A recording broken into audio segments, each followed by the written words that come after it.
এই গাণিতিক সমস্যাটি বাংলাদেশ কৃষি ব্যাংক লিমিটেড শ্রেণী অফিসার 2017 এর নিয়োগ পরীক্ষায় এসেছিল। কি বলছে, if 4 - x divided 2 + x equal to x, what is the value of x square plus 3 × x - 4। অর্থাৎ এই যে রাশিটি, এই রাশিটির মান কত সেটা আমাদেরকে নির্ণয় করতে হবে যদি এটা ইকুয়াল টু এটা হয়।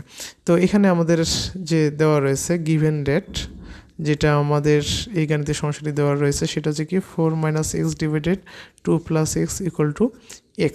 আমাদের নির্ণয় করতে হবে এই রাশিটির মান। দেখেন তো এটা থেকে এই রাশিটি আনা যায় কি না, আমরা একটু চেষ্টা করি। আমরা যদি আড়াআড়ি গুণ করে দিই তাহলে কি হয়, এটা গুণ করলে কি হয়, আড়াআড়ি গুণ করলে 2 + x এর সাথে x গুণ করতে হবে, তাহলে কি x × 2 বলতে কি 2x, x গুণ করলে কি x স্কোয়ার, আবার 1 এর সাথে যদি 4 - x কে গুণ করি তাহলে কী হবে, 4 - x হবে, তাই না? তো x স্কোয়ারের ঘাটটি যেহেতু এখানে সবচেয়ে, এটা একটি দ্বিঘাত সমীকরণ, তো এটা x স্কোয়ারটিকে আমরা প্রথমে নেই, তারপর হচ্ছে কি 2x, অর্থাৎ ক্রমানুসারে সাজাচ্ছি আর কি ঘাতগুলো।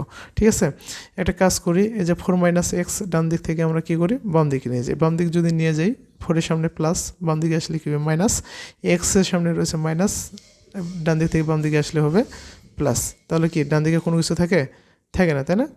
তাহলে কি থাকবে, 0 হবে।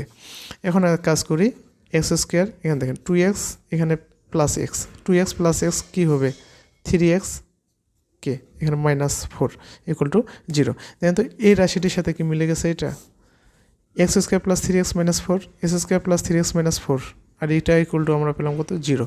তাহলে এটার মানটা হচ্ছে 0, অপশন হচ্ছে বি। তো থ্যাংক ইউ সবাই, আপনাদেরকে ধন্যবাদ। এখন নেক্সট যে আরেকটি গাণিতিক সমস্যা দেওয়া রয়েছে, এখানে দেওয়া রয়েছে কি x ইকুয়াল টু 1 হলে x স্কোয়ার - 1 ডিভাইডেড x এর মান কত, এটা আমাদেরকে নির্ণয় করতে হবে। এখানে 4টি অপশন দেওয়া রয়েছে। এই গাণিতিক সমস্যাটির সমাধান কীভাবে করবেন, এখানে x এর জায়গায় এই মানটি বসিয়ে দেবেন, তাহলে কী হবে 1 স্কোয়ার - 1, আর নিচে কী হবে x এর জায়গায় 1 বসাবেন, ক্যালকুলেশন করবেন, ক্যালকুলেশন করে আপনারা কী করবেন, সলিউশনটা কমেন্টে লিখবেন। এটা আপনাদের জন্য থাকলো হোমওয়ার্ক। যদি করতে ব্যর্থ হন, এটা সমাধান করতে ব্যর্থ হন, তাহলে কমেন্টে জানান, আমি এটা সলিউশন করে দেবো। তো আজকে এই পর্যন্তই, ধন্যবাদ সবাইকে, আবার দেখা হবে পরবর্তী ক্লাসে। ততক্ষণে ভালো থাকবেন সবাই।